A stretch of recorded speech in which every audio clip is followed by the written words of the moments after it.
good afternoon, everyone.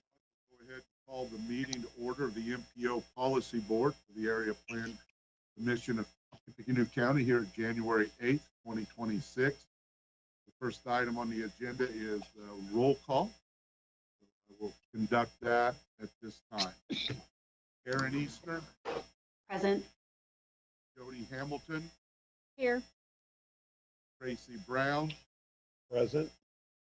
Gary Schroeder. Present. Still don't see Steve Snyder. Okay. Larry Leverett. Here. Cindy Murray is not going to be with us today. And on Hill, I don't see where he's made it. Okay, we do have a quorum though, so thank you, everyone. The next item on the agenda is the approval of the minutes from the previous meeting. Those have been communicated to you in your packet. I would entertain a motion for approval. So moved. Larry. Do I have a second? Second. Tracy. Thank you, Tracy. We have a motion and a second. Any further discussion, changes, or correction? All right. Hearing none, I will conduct a roll call vote. Aaron Easter. Aye. Jody Hamilton. Aye. Tracy Brown. Aye. Gary Schroeder. Aye. Larry Leverett. Aye. And is Deb Calder on? Yes. Okay, Aye. thank you. All right, thank you, Deb. Yes, I see it. Thank you. All right, thank you, everyone. The minutes are approved from the previous meeting. The next item on the agenda is Resolution T25-19, a resolution to amend the 2026-2030 Transportation Improvement Program, and it's going to be regarding Tippecanoe County as countywide bridge inspection program, and Doug will be handling that presentation. Thank you, Mayor. Good afternoon, everybody. We have a request from Tippecanoe County to amend the TIP regarding a new countywide bridge inspection program. This happens every 4 years, and we are coming at the end of the current one, and this one is for fiscal years 2027 through 2030, as shown in the report. The report also shows the individual breakdown by year, by phase, and dollar amount. Overall total project cost is over $1 million.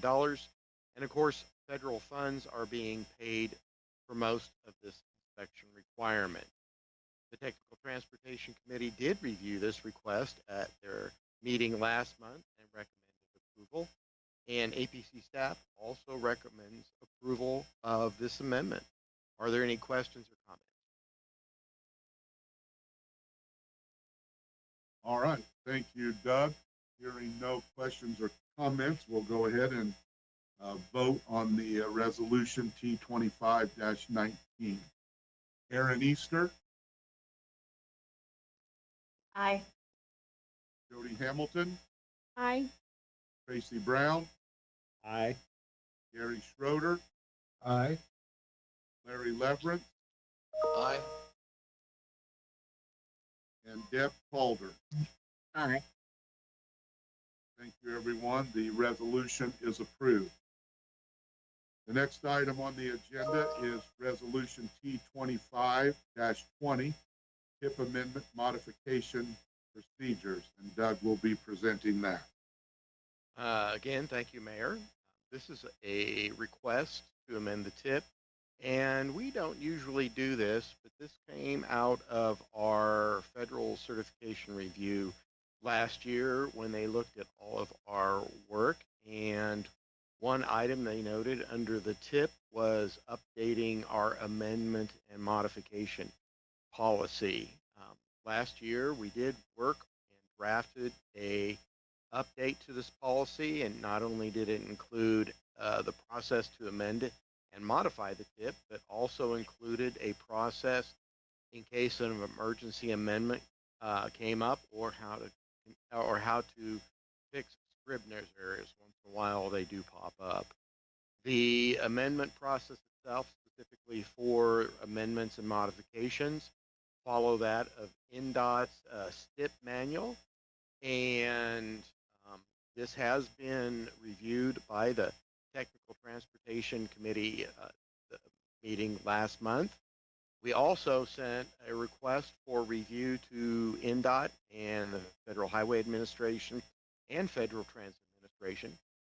The FTA folks said that they are not going to be reviewing this. For the NDOT staff, we sent that on 3 different occasions. The first one was October 8th, and we did not receive any feedback or comments.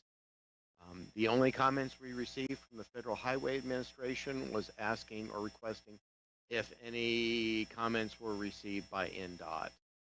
We did also post this on our social media pages, Nextdoor and Facebook, and there were no comments regarding this. That's why we're moving it forward, and we're asking for your approval. Are there any comments or questions? I do have one thing I would like to add to this. So there is a small possibility that after we approve this, we will get a comment back from NDOT or Federal Highway asking us to make a modification. So we may be bringing this back to you. We hope that doesn't happen. We think, like Doug said, this is very much in line with NDOT's STIP and TIP procedures, but sometimes we don't always hear back from, especially the central office people, we need to hear back from in a timely manner. So just wanted to let you know that if it comes back, that's why. All right. Thank you, Doug. Thank you, Tim. Are there any questions for Doug or Tim on this resolution? All right. Hearing none, we'll conduct a roll call vote on resolution T25-20. Aaron Easter, Aye. Jody Hamilton, Aye. Tracy Brown, Aye. Gary Schroeder, Aye. Larry Leverett, Aye. Jeff Calder. Aye.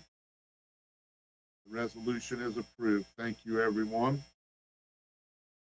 That takes us to our next item, which is an administrative modification to the 2026-2030 TIP regarding city bus, and Doug will be handling that presentation. Again, thank you, Mayor. As pointed out, we did process a TIP modification on December 17th, as shown on your screen. This was a small change to the TIP, even though the dollar amount, $1 million, was reallocated from 2025 Section 5307 federal funds to one of City Bus's low or no emission grants. Basically, what happened to require this is that City Bus has received special federal funds, what we call these low or no emission grants, and they are used to pay for projects, specifically like bus replacement, that produce little or no emissions. Part of these grants are used to produce hydrogen buses and install a hydrogen fuel station on the facilities at City Bus. Well, news last year was that even though these funds have been awarded, they have not been released.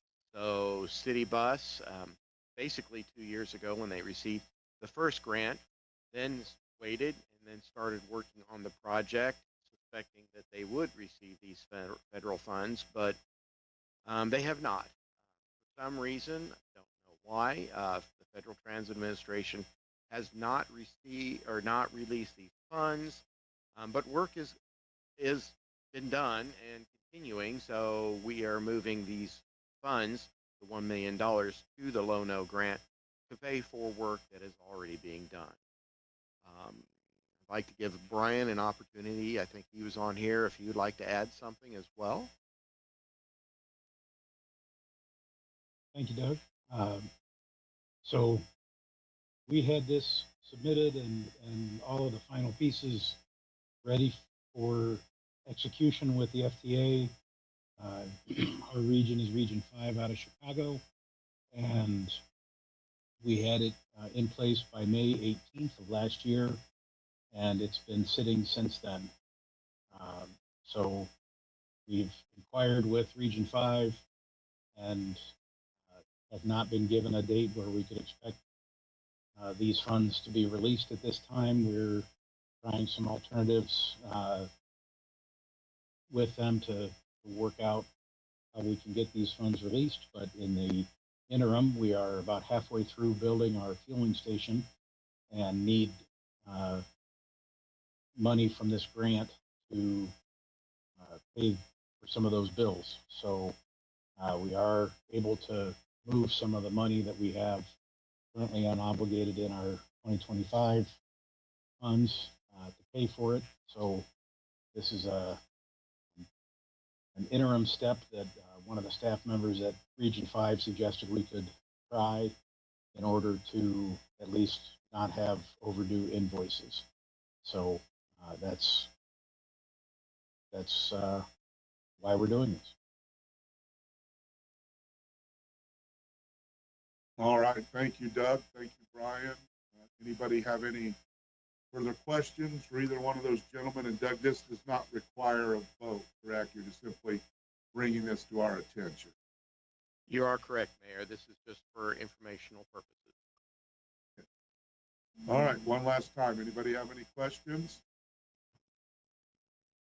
All right, hearing none, we'll move on to the next item, which is the interlocal agreement for the Northern Corridor Connection White Paper. And Tim will be handling that. Yes. So this is something that perhaps you've already actually heard about in the news. It's kind of been making the rounds through the local media. But because of some favorable bids that we got for the Morehouse Road project, we were able to get some extra money, and we would like to use that to study putting in a connection road between US 52 231, where that currently ends at Meyer and Menards, and then the interstate. And in order to do that, we need to do a couple things. One is this interlocal agreement, because our funding can only pay for 80% of a study. And the other, which is the next item that I'll get to, is to amend our UPWP, our Unified Planning Work Program. So what this interlocal agreement states is that the Area Plan Commission will use these funds once they're moved to pay for 80% of the cost. Lafayette will pay for 5%, West Lafayette will pay for 5%, and the remaining 10% will be paid for by Tippecanoe County. So that's kind of the financials of this agreement.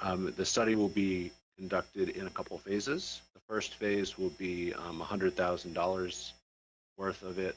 We have $340,000 total. So we'll be committing 80,000 of that, which would be the 80% of the 100,000. So we've actually already had our local elected officials working on this pretty fast. You guys were ahead of us. So the county commissioners have already approved and signed off on this, as well as Mayor Osworski. So in order to execute this, though, we do need the approval of the county council and West Lafayette.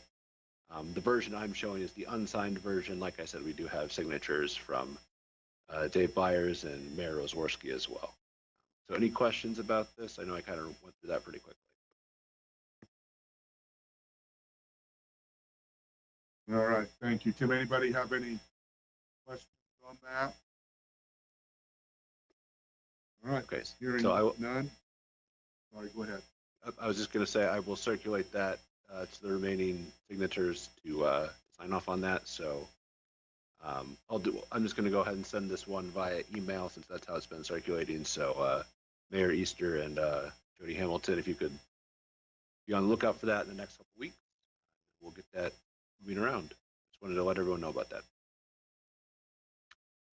Okay, so I'll go ahead and just move on to the next item since they're tied together. So this is to amend our Unified Planning Work Program, which is tied to this. So when we were able to get those savings and funds that I talked about, those came in STBG funding, which we only have a year to spend. They were actually initially given to us as 2025 STBG funds. We were able to work with NDOT to trade for 2026 STBG funds, and that's still not going to give us enough time to spend these down. So we're going to again transfer those to what we call PL funds and put it in our Unified Planning Work Program. So that's what this amendment does, is it just formalizes that. So we're really just moving the money around. We had already kind of known that this was going to happen, so we have the wording together. We've gotten the approval from NDOT staff at central office to make this move, but we do need a formal vote from this committee to approve that. Any questions about this? All right, thank you, Tim. One last chance. Anybody have any questions before we vote on this resolution? All right, hearing none, we'll conduct a roll call vote on resolution T 2601. Aaron Easter, Aye. Jody Hamilton, Aye. Tracy Brown, Aye. Gary Schroeder, Aye. Larry Leverett, Aye. and Deb Calder. Aye. Thank you, everyone. The resolution is approved. The next item on the agenda is the APC progress report. We've got a couple things under that, and Doug's going to be handling both of those. So, Doug, we'll just turn those over to you. Great. Again, thank you, Mayor. The first report I'd like to cover, of course, is the status of our federal funds for fiscal year 2026. We have not received the monthly report for from NDOT as of this time, but we do have some good news in that, if you note, shown on the green, last month we were able to submit what we call a FEMAS request, and that is the official letter that is sent to the NDOT district office to obligate our federal funds.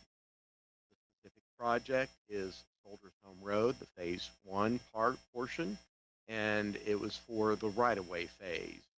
The funding was requested for both the right-of-way services in terms of the consultant being able to go out and work with the property owners in purchasing the property, and then the remaining portion was the actual purchase of the property needed for the project.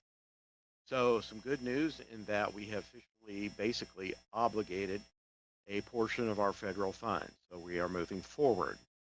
As we just had earlier, the need to process the UPW amendment program for the Northern Corridor Study funding, we just did that. So next month we will show that as being processed, and then we have our fingers crossed. Hopefully we will receive good bids in February for the first phase of the South 9th Street project, and then the remaining balance of federal funds will be on an April bid letting, and that is for the emergency vehicle preemption project.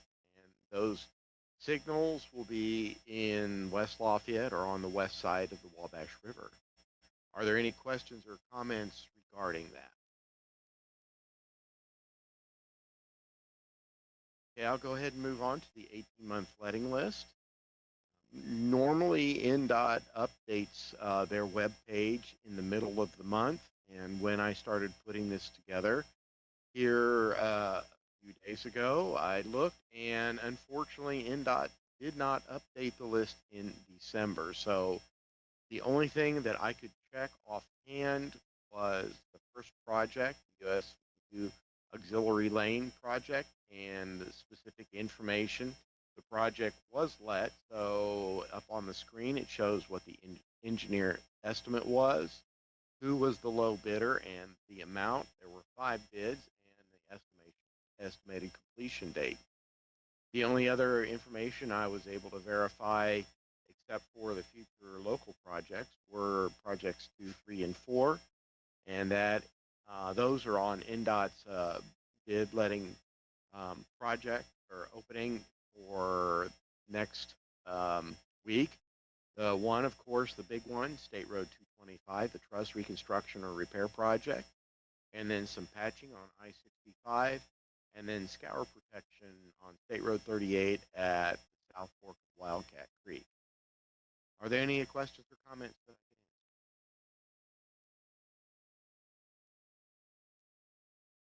can answer? Thank you very much. All right, thank you, Doug. Next item on the agenda is other business. Any board member or anyone that's joining us today have anything they'd like to bring before the board? All right, hearing none, we will go into the citizen comment period. Okay, I will time 1 minute for the stream to catch up.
Okay, it has been about 1 minute and there are no public comments on Facebook or YouTube at this time.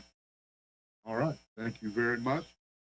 Thank you, everyone, for your time today, and I would entertain a motion to adjourn. So moved. Second. Motion and a second. Conduct a roll call vote. Aaron Easter, Aye. Jody Hamilton, Aye. Tracy Brown, Aye. Gary Schroeder, Aye. Larry Leverett, Aye. and Deb Calder.